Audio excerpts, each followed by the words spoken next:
Assalamualaikum warahmatullahi wabarakatuh. Merdeka, Rahayu.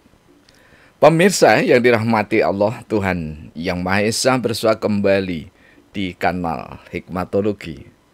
Monolog sederhana mengajak diri kita masing-masing berpikir kian melembut, cerdas, dewasa, bijaksanakan hati nurani berdasar kitab suci agama kepercayaan yang kita yakini. Tentu saja upaya serius terus-menerus tak kenal putus untuk menghayati, mempedomani, mengamalkan Pancasila niscaya dalam kehidupan sehari-hari. Pemirsa yang dirahmati oleh Allah, Tuhan Yang Maha Rahman, karena masih kedua kali ini salam tiga macam kami sampaikan, maka kami ulangi. Assalamualaikum hingga selesai adalah pertanda bahwa kami Muslim. Kemudian merdeka menandakan bahwa kita memiliki salam nasional yang digagas oleh sang mujtahid politik Indonesia, Soekarno atau Bung Karno.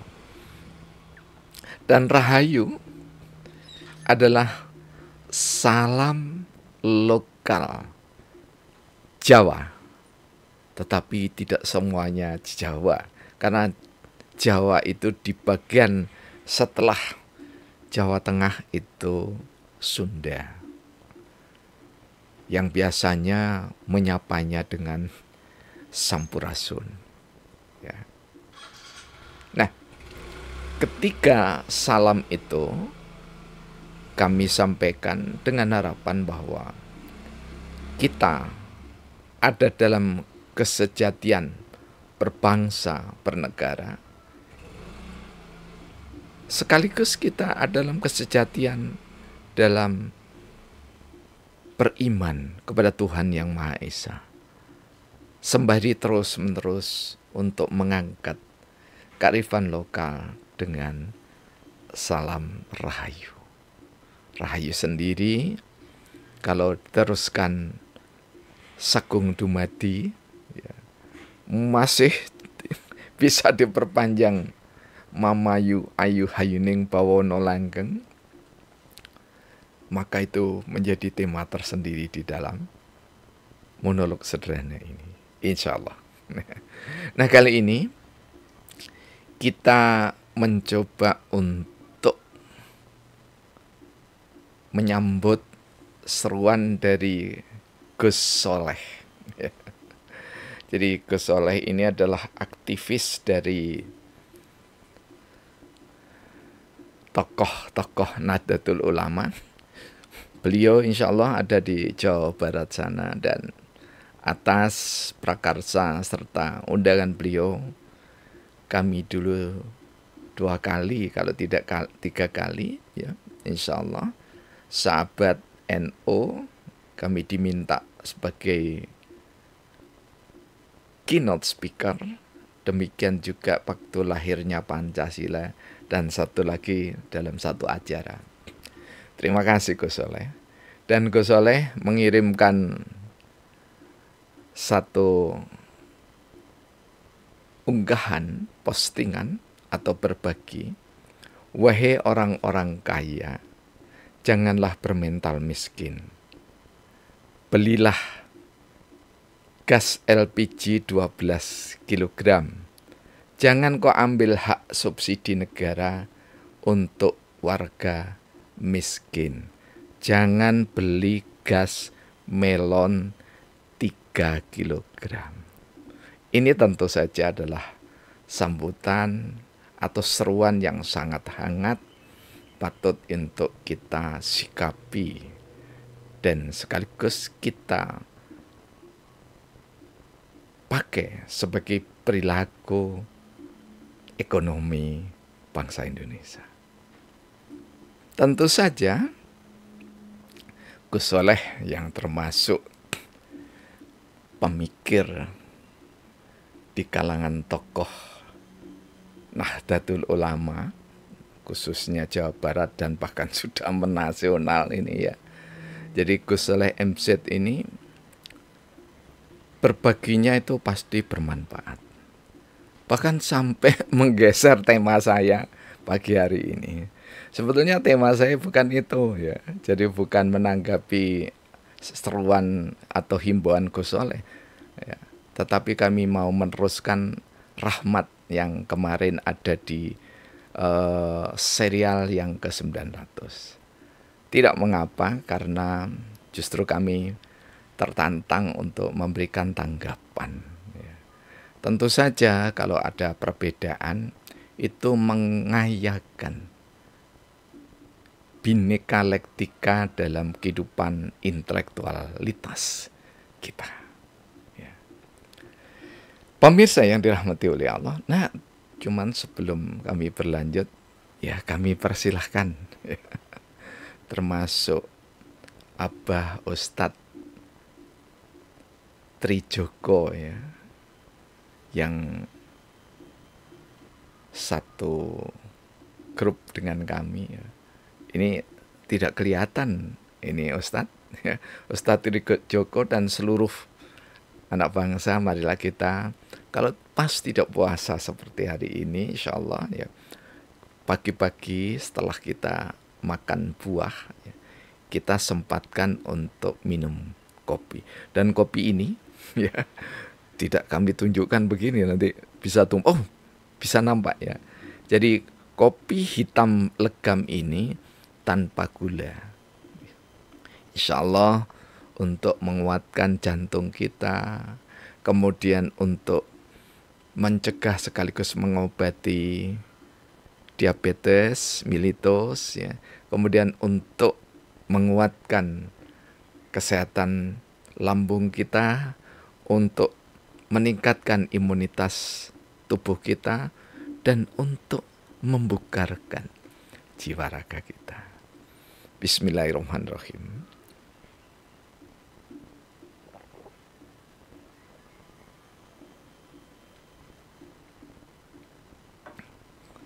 Alhamdulillahirrabbilalamin. Nah, yang diseru oleh Gus Soleh tadi adalah orang kaya. Siapa orang kaya itu? Ya. Orang yang kaya kalau versi Rasulullah adalah orang yang kaya hati. Maaf ya. Jadi kaya hati itu dermawan. Meskipun kalau ini kalau kami tidak kuat ya, tidak kuat mencontoh Rasulullah, tidak kuat, tapi mengikuti saja, ngintil.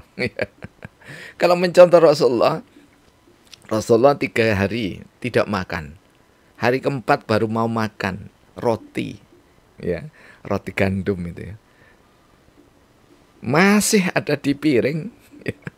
Kemudian ada yang mengetuk pintunya, dan singkat cerita, yang mengetuk pintu itu adalah sama-sama 4 hari belum makan. Subhanallah. Sungguh. Laqad kana lakum Rasulullahi uswatun hasanah. Itu betul-betul. Jadi sungguh benar-benar di dalam kepribadian Rasulullah Muhammad SAW itu ada teladan yang terpuji, tertinggi, termulia, terbaik, teristimewa. Beliau tidak jadi makan, dan roti itu diberikan pada orang yang meminta-minta. Ini yang saya katakan tidak kuat kami. Kalau toh harus berbagi ya, kalau budaya kita 1 piring, kalau memang tinggal 1 piring, ya sudahlah dibagi 2. Kalau Rasulullah tidak, dibagi semuanya. Itu orang kaya versi Rasulullah. Sedangkan di zaman yang sudah dicengkram oleh kapitalisme dan liberalisme seperti saat ini di seluruh dunia, kecuali beberapa negara, ya, termasuk yang tidak dicengkram kapitalisme, liberalisme, itu insya Allah negara terdekat tetangga kita, Brunei Darussalam. itu jelas Islamnya, ya. Rajanya Islam, sultannya Islam, perdana menteri Islam, semuanya Islam, ya. Para punggawa-punggawanya Islam. Tapi Swedia, ya. Kabar yang kami terima di pekan ini, tepatnya 2 hari yang lalu, ya. Di Swedia itu pejabatnya diwajibkan naik angkutan umum, kereta atau bus. Tidak ada tunjangan jabatan, tidak ada tunjangan untuk pakaian, tidak ada, ini Kang Deddy Mulyadi ya sudah menjalankan itu ya. Tidak ada tunjangan untuk perumahan, tidak ada tunjangan rumah dinas, itu tidak ada ya. Dan gajinya itu separuh dari guru, pejabat-pejabat pemerintah yang tinggi itu. Jadi semacam anggota legislatif kalau di Indonesia itu diinformasikan, ini perlu kita validasi, gajinya itu separuh dari guru. Sungguh istimewa. Ini kalau dalam bahasa kami menanggapi sharing dari teman-teman kami, inilah Islam, inilah Buddha, inilah Konghucu, inilah Hindu, inilah aliran kepercayaan, inilah Nasrani, Katolik, Pantekosta, Protestan, dan yang lainnya. Ada di Swedia. Artinya apa? Kalau kita meminjam, ini ada buku di hasil risetnya Max Weber ini ya, The Protestant Ethic. Kalau di sebelahnya lagi ada dari karya Small is Beautiful, itu karyanya E.F. Schumacher yang menuturkan betapa indahnya ajaran Hindu, Buddha maksud kami. Jadi karya E.F. Schumacher, Small is Beautiful. Jadi jika kita mendefinisikan kaya, ketika negara ini dalam cengkeraman para penyembah kapitalisme dan liberalisme, maka orang yang kaya itu setidaknya dengan 4 anggota keluarga, ideal keluarga berencana nasional versi Pak Harto dulu, ya, paling tidak punya gaji minimal ya 15 juta. Itu baru kaya. Karena cukup untuk transportasi, untuk makan minum. Sementara ya 1 semester bayaran dosen ya, itu ada yang 3 mata kuliah 3 juta 1 semester, ingat ya, 1 semester. Tapi kita juga tidak menafikan dosen yang penerbang, yang terbang sana terbang sini, mengajar Sabtu ya dari jam 7 sampai jam 12. Wah, ini ngajarnya sama dengan ilmu kejawen ya, saudara-saudara kita kalau ngajar itu sampai malam. Para kiai juga begitu, makin malam makin senang begitu ya. Dan kami juga pernah mengalami jam 7 sampai jam 12 malam. Besoknya libur kami ya. Baru jam 12 sampai jam 4 baru ngajar kembali. Itu memang besar ya ketika zaman Pak Harto ya. Di era tahun 2000-an, 1998 sampai 2000 sekian gitu ya. Sampai pasca Pak Harto, itu memang besar ya. Namanya honor. Ya. Jadi honor itu adalah kehormatan. Jadi kalau pegawai honorer itu mestinya adalah pegawai yang dibayar lebih. Tetapi guru honorer 250 per bulan. Ya, lumayan. Jalan kaki berpuluh-puluh kilo. Bahkan ada yang sampai nyebrang sungai. Mari ya, Gus Soleh dan kawan-kawan, siapa sebenarnya orang yang kaya itu? Kalau disarankan harus membeli gas 12 kilo, satu. Ya. Dari segi harga berat, ya, bagi mereka yang memiliki penghasilan rata-rata 3-5 juta, sangat berat. Ya, belum untuk bensin, untuk pulsa, untuk nyangoni anak sekolah, untuk bayar iuran, dan seterusnya. Bayar lampu, bayar air, belanja harian minimal untuk 2 orang itu 50.000. Makan yang sederhana. Ya. Nah, ketika kita berbicara pasal 33, bahwa seluruh kekayaan dari bumi, dari laut, ya, dari sungai, dari udara itu dimiliki negara untuk sebesar-besarnya kemakmuran rakyat. Maka harusnya, ini kalau bahasa Profesor Mahfud, pinjem bahasanya ketua KPK yang lama ini, lupa, yang masih muda, berkumis itu, lupa namanya.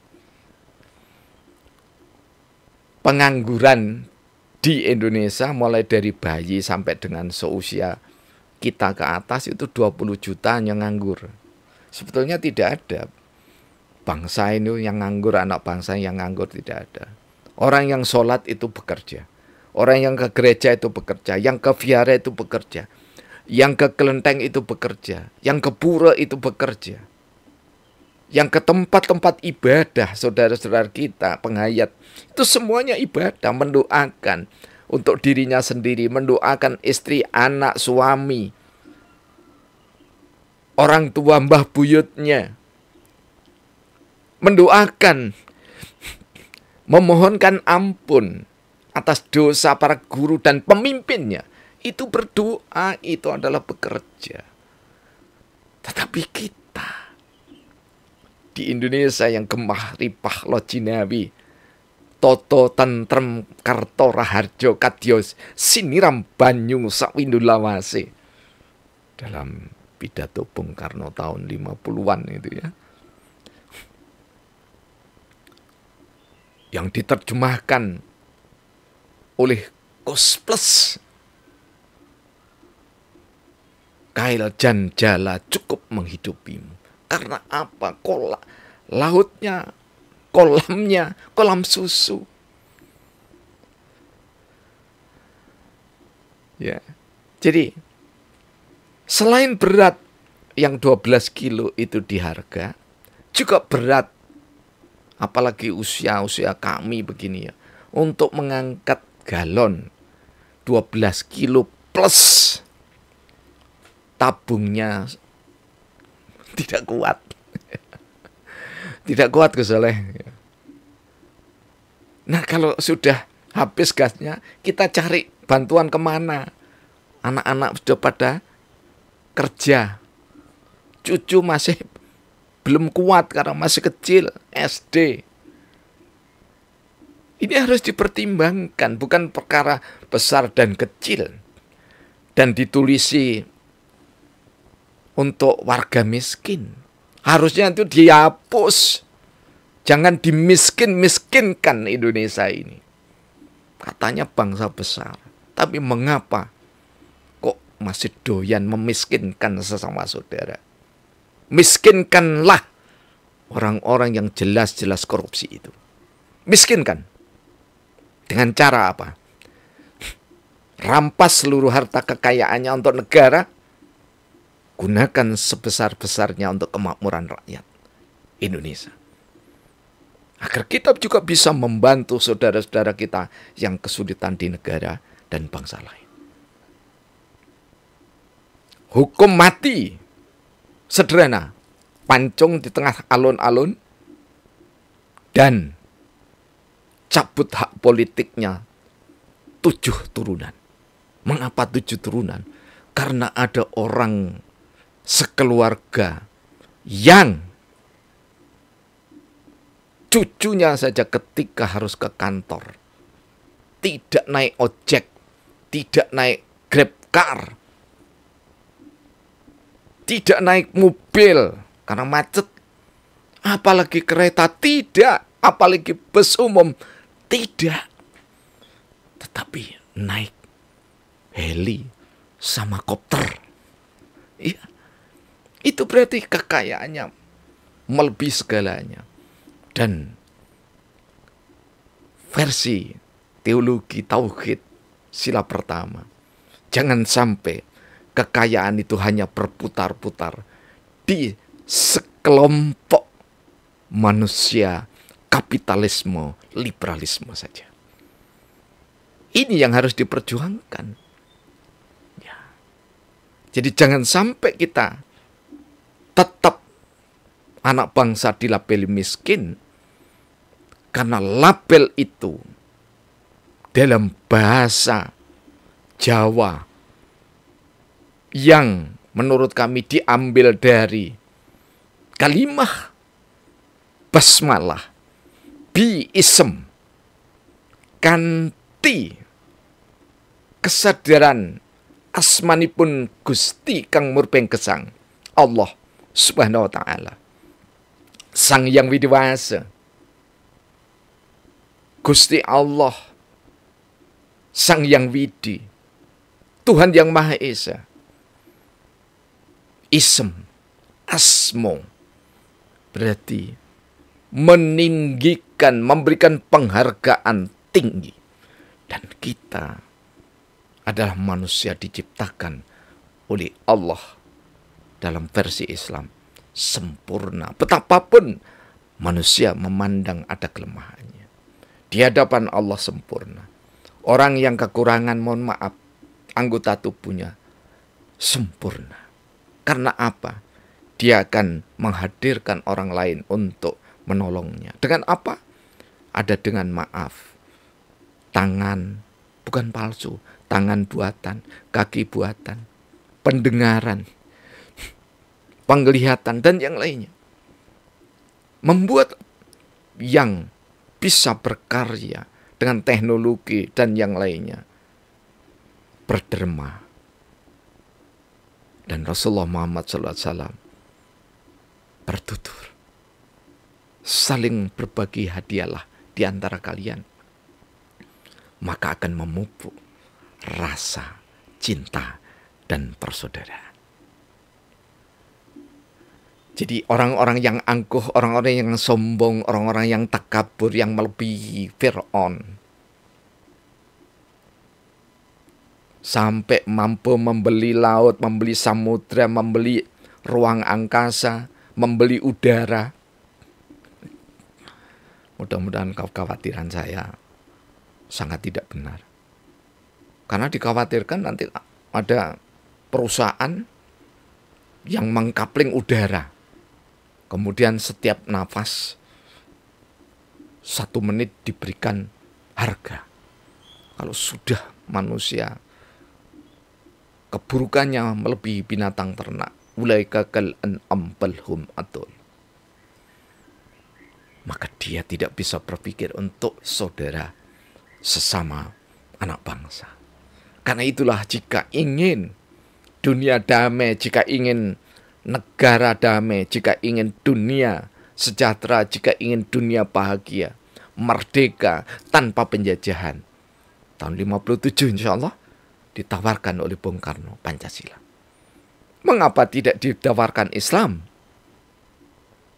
Karena Bung Karno sadar, secara imajiner kami menangkap bahwa khilafah yang didawahkan oleh Rasulullah hanya 3 tahun lamanya, 30 tahun lamanya, dalam Sahih Tirmizi dan Abu Daud. Sedangkan nanti yang dimaksud khilafah Imam Mahdi bukan haknya manusia, itu hak Allah semata. Jangan merenda rindu dengan khilafah. Jangan merenda rindu dengan kerajaan dan kesultanan, kecuali yang sudah ada. Tapi marilah kita merindukan, menggali potensi Pancasila untuk diinovasi, diaktualisasi nilai luhurnya, Sehingga kita tidak dimiskinkan oleh negara. Ingat, kalau negara mengatakan disubsidi oleh negara, yang mensubsidi itu bukan negara, tapi kita, rakyat ini loh yang mensubsidi. Kecuali kalau rakyat memang dibebaskan dari segalanya. Mulai dari PAUD sampai strata 3 bebas biaya sekolah, biaya pendidikan, bebas biaya rumah sakit, bebas beli bahan bakar minyak, bebas pajak bumi dan bangunan. Semuanya dibebaskan. Patut pemerintah negara memberikan sebutan subsidi negara. Jika itu belum, sungguh tidak patut. Marilah kita sesama anak bangsa saling menghormati. Supaya kita ini ditinggikan derajat kita oleh Allah Subhanahu wa taala. Bukankah setiap muslim berdoanya tidak begini, tetapi tangannya begini, ditaruh di lutut kita masing-masing. Rabbi firli, ya Allah ampunilah kami ya Allah. Warhamni ya Allah, kasih sayangilah kami ya Allah, cintailah kami ya Allah. Warfa'ni ya Allah. Sampai dengan warzuqni dan seterusnya.